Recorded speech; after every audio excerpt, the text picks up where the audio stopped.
Today I want to talk about international shipping for just a few minutes. It's something I've talked about before, but I think it bears repeating after what I've seen this past week. And then after that, we'll talk about my 5 worst sales from last week and then the 5 best sales from last week. But if this is your first time here, my name's Brian and I'm a reseller. I sell on eBay and I make YouTube videos. So welcome or welcome back. Let's get into the details. Before we start on anything else, I have to say a big thank you to my wonderful wife, Amy, who, whenever we're out together, we'll stop by thrift stores and she'll help me look for things. She shops for herself and then she helps me look for stuff as well. And we were at a thrift store. I completely ignored the mug section. I was looking at other stuff and she walked over with a basket of things for me to take a look at. And she brought me this awesome vintage apple mug, coffee mug. This thing is killer. It's going to sell somewhere between $40 and $80. I don't know. I saw it sold comp for $40, and I saw some listed for like 70 to 80 bucks. So I really don't know where we're going to land on it yet, but I need to just spend a little more time. That was my time looking at it while we were there in the store, but I was like so jacked whenever she came over with that mug. So thanks, honey. All right, now let's talk about international shipping for just a few minutes. If you've been reselling for any amount of time, I imagine you either used it or thought about it or maybe decided not to use it for some reason. I've had it turned on in my store for as long as I can remember. I made sure international shipping was turned on in my shipping section of my store, my shipping preferences from the very beginning. Whenever you ship international shipping, now for me, like my packages, whenever I sell them, they get shipped up to Glendale Heights, Illinois. They're in an eBay processing facility. They get opened, inspected, reboxed, packaged, whatever, and then sent to their final destination. So, and once it leaves there, unless it gets there and it's a not as described, so you made an error with your listing, the color, and I guess a customer could always do that, but once it leaves, if it gets broken or damaged or anything like that, you don't have to deal with that. It never actually, you never see it. The customer will deal with eBay on that, and they handle it from there. I've probably sold, I don't know, somewhere between a dozen and 20 things. I can't remember specifically international shipping, and I've never had an issue with anything sent international shipping. So I'm a big proponent. I think it opens up, opportunity to sell something you may not otherwise sell, or it may take longer to sell. Here in the States, there may be a bigger fan base for it. Overseas, but I just think it's something worth looking at. And so what made me really kind of start rethinking about this is in the past week, I've had 3 international sales. So last week, about a week and a half ago, I sold this set of Salad Master that went to the UK. Sold this Black Rifle Coffee Company mug, which is actually, it's on my list of sales from last week. That went to Australia. And then just today, I sold this shirt, and it's going to Canada. So I'm grateful, and they're all, decent priced items, but I'm grateful to have the opportunity to have a international audience and not have to deal with that myself. eBay does it all. So yeah, that's really it on international shipping. I'm not an expert on it. I just have it turned on and I've sold things and it's went fine for me. So if you have any other thoughts or comments about that, I'd ask you to just leave those down in the comments. And if anybody else has, can respond to that and get in on it too. So do that. But let's talk about sales from last week. Last week was a little bit slower than the previous week, which I think I had mentioned in one video that I put out. I kind of expected it to be because I didn't source not this past weekend, but the weekend before. Well, and really this past weekend, both weekends in a row, we were doing stuff around the house. We had prom this past Saturday. It was just, there's a lot of stuff going on. So I wasn't out buying stuff over the weekend, estate sales, and there were citywide garage sales, and I wasn't at them. I wasn't shopping.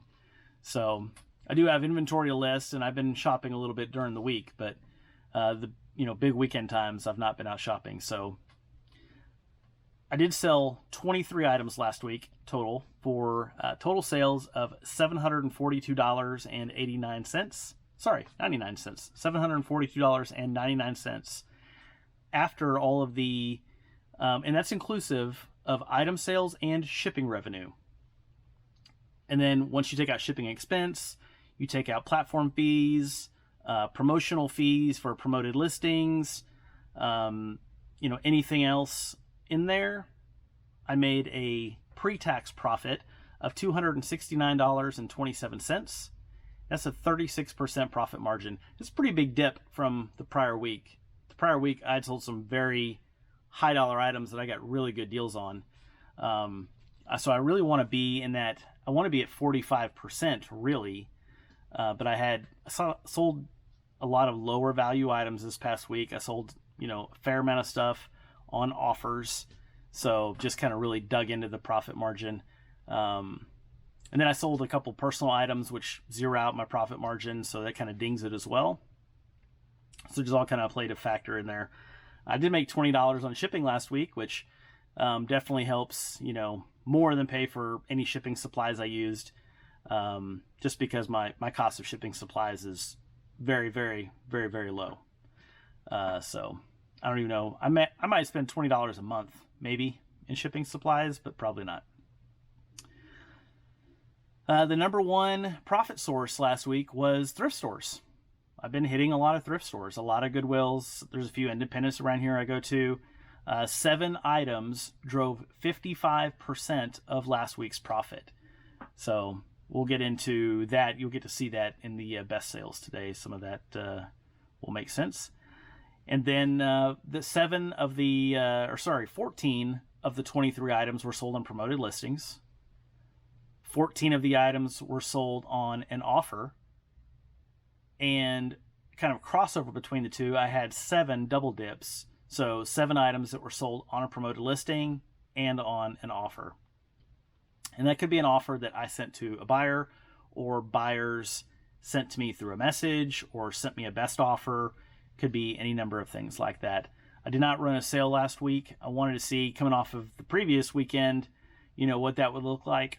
My weekend sales, other than the type of items, because I had different items available, the number of sales wasn't drastically different. It was 10 versus 12. So, and I sold stuff at a little bit higher price because I didn't have the sale going on, the sale price. So yeah, so that's the kind of the overall for last week's sales. And now we can talk about the 5 worst sales. This is the fun part. Not really. Talk about the 5 worst sales from last week.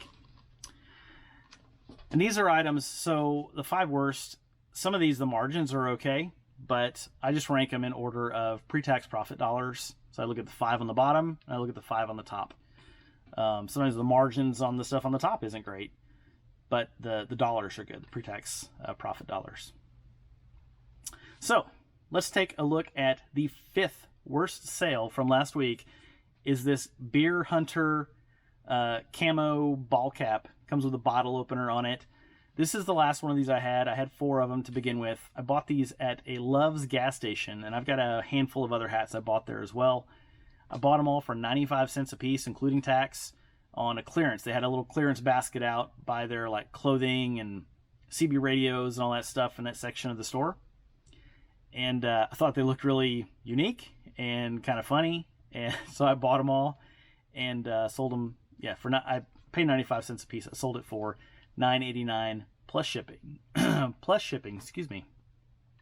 For a $5.97 pre-tax profit, or a 38% profit margin. So not great profit margin, but the dollars are pretty good considering I only invested 95 cents.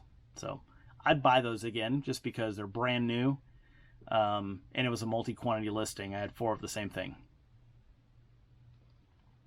All right, coming in at number 4, this is another one. This Hard Rock Cafe Pigeon Forge pancake pin has a big butter knife sticking through the pancakes. Bought this, I think I bought 7 or 8 of these. They were in a little basket at an estate sale. I bought them on the last day, and I bargained with the guy, even though the stuff was like 75% off. And I ended up paying 75 cents per pin. Again, it's a multi-quantity listing. This is the 4th one of these I think I've sold actually as well.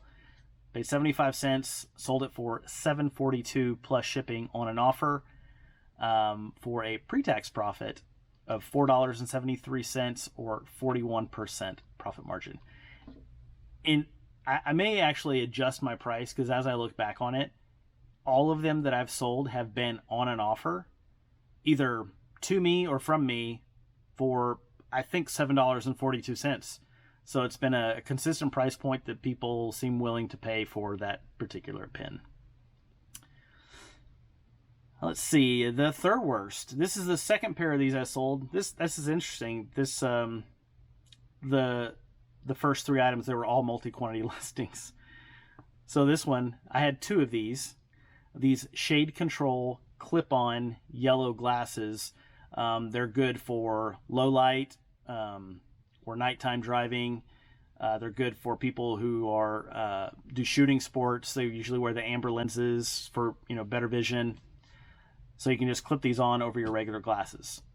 But picked 2 of these up at I don't remember if it was a garage sale or an estate sale. I know I paid 50 cents a piece for them, and sold these for $5 plus shipping on an offer for a $3.46 pre-tax profit or a 34% profit margin. Probably wouldn't do those again. But yeah, second pair of those. Now I'm out of them. The second worst, and I wish this wasn't one of the worst sales of the week, but this swung vase. So there's like a 5-finger vase my wife and I picked up at an estate sale. We paid $10 for it. Originally, we bought it with the intention of keeping it. Then we started talking about where's it going to go? Are we actually going to put stuff in it? Are we just going to display it? And we talked about how much glass stuff we do have. We have some cool pieces of glass we've collected from estate sales and garage sales and antique malls and stuff over the years. And this one just wasn't cool enough to make the cut for all the other stuff that we have. So it's cool, but we ended up deciding to put it up on eBay. So paying $10. I had it listed, I think, for I don't know if I had it for $24.89 or $29.89, but I ended up sending an offer out for $22.42 plus shipping, and they took it. So made $3.13 for a pre-tax profit or an 11% profit margin. So not a lot of money. Had it listed for probably about 8 weeks now, somewhere in that ballpark, but got it securely sent off to its new home. So hope they enjoy it. And then the worst flip of the week is this Circus. I think it's a promo hat. I bought it at an estate sale, and I saw it on the top shelf of a closet, and I just thought it was so cool. I'd never seen one before, and I have fond memories of Circus. My dad and I stayed at one whenever I was a kid, whenever I was a BMX racer. So we were in Reno, Nevada for a big race and big qualifying race. And I remember going to Circus. So that was pretty cool. So a little bit of nostalgia for me, but anyhow, I was like, man, this is gonna be worth some money. And I didn't even think about it. I didn't comp it, which was not smart, and paid $1 for it. Got it home, took some pictures, went to list it. I was like, oh, there's so many of these things listed on eBay. So many. I ended up listing it for $6.89 plus shipping. And I think I put a pretty heavy promotion on it, maybe like 5% which for me at the time was more than usual. And I was like, now looking back on it, I probably should have just donated it, but I didn't donate it. I sold it. Somebody sent me an offer for $3.50, and I did the calculation in my head. I was like, all right, I'll still make money on that. And I just took it and was glad to get it out of the store. So made $1.17 on it, pre-tax profit, or a 14% profit margin. If you dig back through the comments, somebody commented after I sold that, they said they've got 2 of them that they've been sitting on for a while of that same hat. So yeah. If you see those at an estate sale or garage sale, maybe don't buy those. All right, well, that's the worst of it. Got the worst sales out of the way. Good news is I didn't lose any money this week, so, you know, that's good. I'd gotten in a little streak of not losing money, and then I kind of dipped back down there a little bit, selling some of my leftover stuff from Ross, and whenever I was my big attempt at retail arbitrage that just hit me right upside the head. Yeah. But now we're going to talk about the 5 best sales of the week. There's some interesting items in here. I think they're interesting. You might not think they're interesting, but we'll see. Let's start with number 5. The 5th best sale of the week is this Garland Mallet. So this is a really cool, it's a rawhide mallet. Think of like a rawhide, like rolled dog chew. It's made out of rawhide, like cowhide. Rolled really, really tight. And it's got a screw going through it, holds it all together. It's a really cool piece. It's for jewelry making. I bought a handful of things that at this garage sale at a big storage facility, and this was one of them. And it was a bunch of jewelry making stuff that they had in their storage unit. So picked it up for $2, sold it for $23.89 plus shipping, for a $19.60 pre-tax profit, or a 60% profit margin. So love seeing those kinds of profit margins, and that was a good deal. And then coming in at number 4 are these Duluth Trading Company. These are the Flex Fire Hose cargo shorts. It's a 3-pack. I picked these up at Goodwill, same Goodwill we found this mug at, for $17.26 for all 3 pair, and sold them on an offer for $47.11 plus shipping. I actually had sent that offer out on those, and so these barely fell. I think these sold on Monday, if I remember right, something like that. But like over the previous weekend, I had 2 3-packs. I sold the other ones for full price. So I sent this offer out. Then I sold the other ones for full price. And then I was like, man, now I regretted sending the offer out because they sold pretty fast. And then I came through and they took advantage of the offer I sent, but it's okay. Still made $21.84 on them, 36% profit margin. It was a really funny deal. This same exact Goodwill, twice now. Once I was looking at shirts. I was in the shirt section, and I came around the corner, and all these Duluth, there were 6 pair of cargo shorts and 2 pair of pants, all the same size, all the Flex Fire Hose, in the wrong place in the store. I don't know if somebody was going to buy them, decided not to, and put them back. I don't know. But I looked at them, and I was like, well, they're all mine now. So I took them off, put them in my cart, and bought them. And then the next week, I was in there, and I picked up a pair of rocker jeans that, again, in the same exact spot, in the shirts, in that Goodwill, in the wrong place. Jeans were way over here, and they're down here by the shirts. There's a big aisle in between the sections. It's not like, I don't think it was an accident. My theory is somebody works at Goodwill and they know somebody who resells, and they maybe put stuff in that spot for them whenever they're working in case they come by to pick it up. That's the only thing that makes sense to me, that because they were both valuable, like decent resale items. So nothing else makes sense to me besides that. It'd be too weird if somebody was putting stuff back in the same exact spot from the same section that they should have been in. That makes sense. Enough of that story, I guess. And then number 3, the third best sale of the week, are these Revereware saucepans. These were a combo. I picked one of them up at a Goodwill. I picked 2 of them up at an estate sale. And I noticed they were all from the same time period, and they all had the Rome, New York stamp on the bottom. So I decided to put all 3 of them together, sold them as a set, paid $8 for the 3 altogether, and sold them for $49.89 plus shipping. That was a pretty good one. So it was a $36.08 pre-tax profit, or a 51% profit margin. That was, yeah, I was so excited. I got that notification. We were driving somewhere.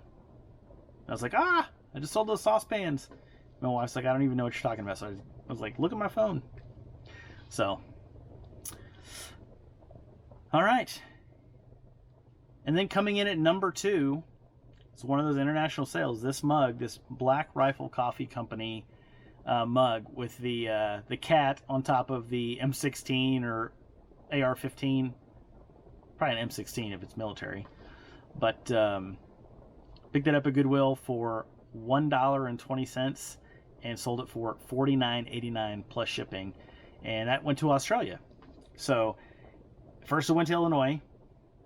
And, you know, the shipping costs to go up there, I guess they pay the additional, but it's like $7 to get up there. Yeah, that was a $38.10 pre-tax profit, or a 66% profit margin.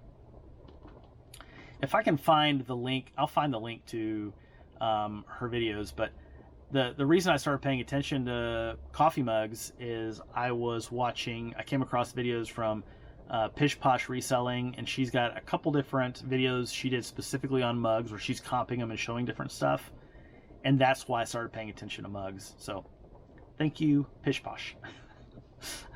Otherwise, I probably wouldn't have walked into the coffee mug section and looked up and saw that Black Rifle Coffee Company mug if I hadn't watched her videos. And then number one is this set of Botchi Balls. So this is a vintage Italian set of Botchi Balls from Sportcraft. I shot a picture of them whenever I was in the store, and I'm glad that they still had some of the original stickers on the balls. So I'm like, man, I don't know if they ever actually used these. Maybe they used them. I really don't know, but they still had a lot of the original stickers on the actual pieces themselves. So that was a weird one. I was in my closest Goodwill here down the street, and walking up and down the hard goods aisle along the back where they'll put like bats and golf clubs and luggage and different stuff, and I found a tweed Samsonite, a vintage tweed Samsonite, like a weekend bag, just like an over-the-shoulder strap, small bag. And it was on the bottom shelf. I was like, man, the luggage is all down there. I wonder why this bag is down here. The top was open. I was like, oh, there's something in there. So I looked, and it was that whole set of Botchi Balls. I was like, that is so cool. Had the original instruction manual, the whole deal. So, and I was super happy to see that they only wanted, it was $419 plus tax, so I paid $450 for the whole set, and sold it on an offer for $59.92 plus shipping. So that was a $44.15 pre-tax profit, or a 48% profit margin. So 4 of the top 5 items all exceed my profit margin goal, so I need to find more of that stuff and bring that profit up a little bit. And that's it. That's that's the highlights of everything that sold this week, this past week. You can see every single item I've sold. If you go back, I've got shorts for every day. Everything that I'm selling, it's there. So you can go, I've got a playlist called What Sold on eBay. And these videos are on there, but my daily short videos are on there that catalog every single thing I'm selling. What I pay for it, where I bought it, how much I sold it for. There's if you catalog everything that I'm saying, there's like no secret in my eBay business. So just hopefully that, maybe that helps somebody. Hopefully so. If you've made it this far in the video, YouTube thinks you might want to watch one of these videos right over, I don't know where they're at, either over here or over here. They're on one side or the other. Check those out. And until next time, have a great day.